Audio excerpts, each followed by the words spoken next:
بس وہ میرا معاف کروانا رہ گیا تھا.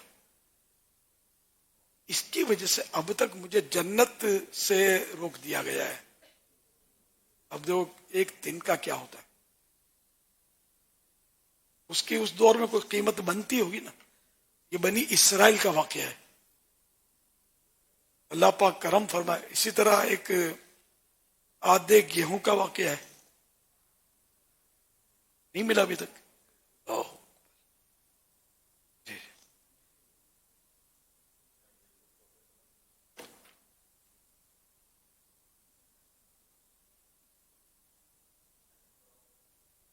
بہرحال یہ کہ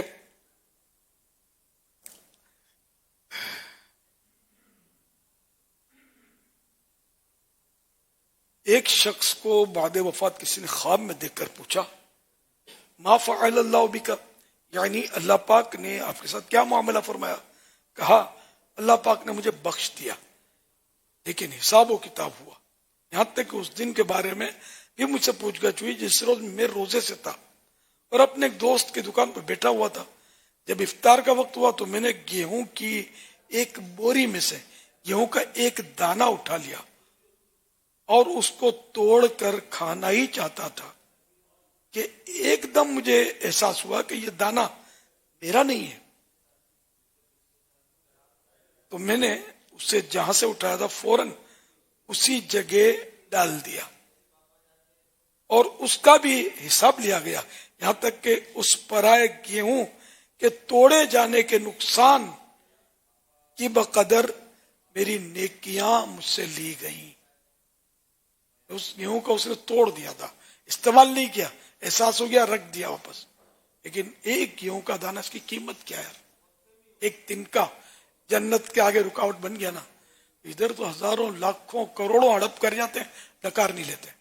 جس کا مال، اس کا مال اٹھایا، اس کا مال اٹھایا، اس کا مال اٹھایا، ہڑپ کر گئے. ریڑیوں پہ جائیں گے تو چھپا کر کچھ سرکا لیں گے اور کھا لیں گے. جیسے ابھی آپ نے دیکھا وہ چیری کھا کے نکل گیا. اس طرح مطلب یہ کہ نہیں کرنا چاہیے کسی کی پرائی چیز وہ کچھ بھی مطلب ہمیں تصرف اس میں نہیں کرنا چاہیے. جیسے اب یہاں آپ موتقف ہیں تو آپ نے کسی کی اللہ نہ کرے چادر گھسیٹ لی تو کسی کا تکیہ سر کا لیا تو اور اس پر سو گئے. نہیں، ایسا کچھ بھی نہیں کرنا ہے. آپ اپنی چیز استعمال کرنی ہے.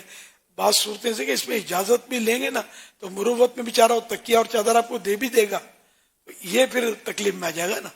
یہ تو سوال بھی نہ کیا جائے اور ہر چیز کا سوال ویسے بھی نہیں کر سکتے. اسی طرح کسی کے چپل اٹھا کر آپ چلے گئے واش روم میں، وہ بیچارہ پریشان ہو گیا، اس کو چپل اس کے کہاں گئے اور ڈھونڈ کے چلا گیا. آپ نے لا کے رکھ بھی دیے اگر چپل، لیکن وہ تو اپنے چپلوں سے محروم چلا گیا نا.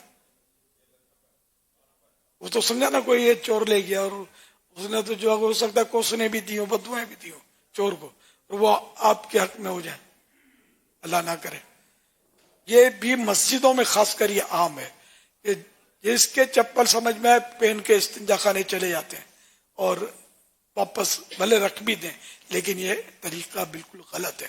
کسی کو پوچھے بھی نہیں. آپ مسجد کے خادم کو پوچھیں گے، اب یہ کون سا مفتی صاحب ہوتے ہیں، یہ یہاں بول دیتے ہیں اکثر یہ لے لو چپل، وہ لے لو.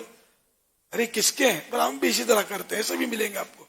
ان میں علماء تو عام طور پہ نہیں ہوتے جن کو اتنا پتہ ہو مسائل. یہ مسئلہ ہے، کسی کی چیز نہیں استعمال کر سکتے. چپل بھی یہ لے جاتے ہیں. یہاں تک کہ حرمین طیبین میں حج میں بھی مطلب مسجدین کریمین، مسجد الحرام یا مسجد نبوی شریف، وہاں بھی باہر چپلوں کے ڈھیر لگے رہتے ہیں. لوگ جاتے ہیں اندر چپل بیچارے چھوڑ دیتے ہیں. اور کچھ ایسے بھی ہوتے ہیں کہ چپل چھوڑ جاتے ہیں، پھر واپسی میں جو سمجھ میں آیا پسند آیا وہ چپل پہن کے چلے جاتے ہیں. یوں بھی کر رہے ہوتے ہیں.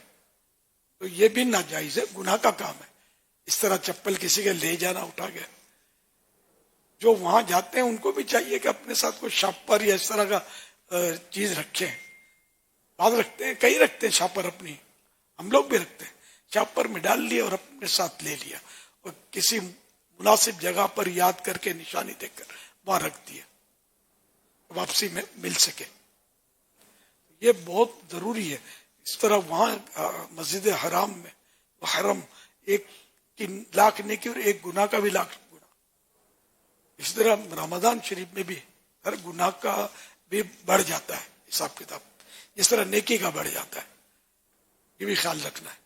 تو چپل کسی کے بھی آپ نے پہنے تو یہ تو غلط تو کر چکے ہے معاملہ حقوق العباد کا.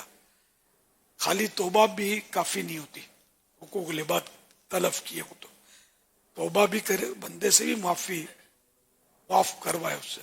یہ بڑی پیچیدگی ہے اس میں، یہ بہت استعمال ہوتی ہوں گی ایک دوسرے کی چیزیں. یہ نہیں کرنی استعمال، بالکل نہیں کرنی. سوال بھی نہیں کرنا ہے، اپنا حساب رکھنا ہے. سوال صرف اس سے کر سکتے ہیں کہ جو اپنا ایسا گہرا دوست ہے، اس کے اپنی یہ راہ و رسم ہے اس طرح کی، وہ آپ کی چیز لے لیتے ہیں، آپ اس کی چیز لے لیتے ہیں، استعمال بھی کر لیتے ہیں. وہ تو پھر بعض صورتوں میں بغیر پوچھے بھی اس کی کوئی چھوٹی موٹی چیز استعمال کر لی تو وہ چل جاتا ہے، جبکہ ایسی انڈرسٹینڈنگ ہو. لیکن ہر دو دوست میں ایسی انڈرسٹینڈنگ بھی نہیں ہوتی. یہ بہت غور خوض کرنا ہے اور احتیاط کرنی ہے. اللہ کرے دل میں اتر جائے میری بات. صلو علی الحبیب صلی اللہ علیہ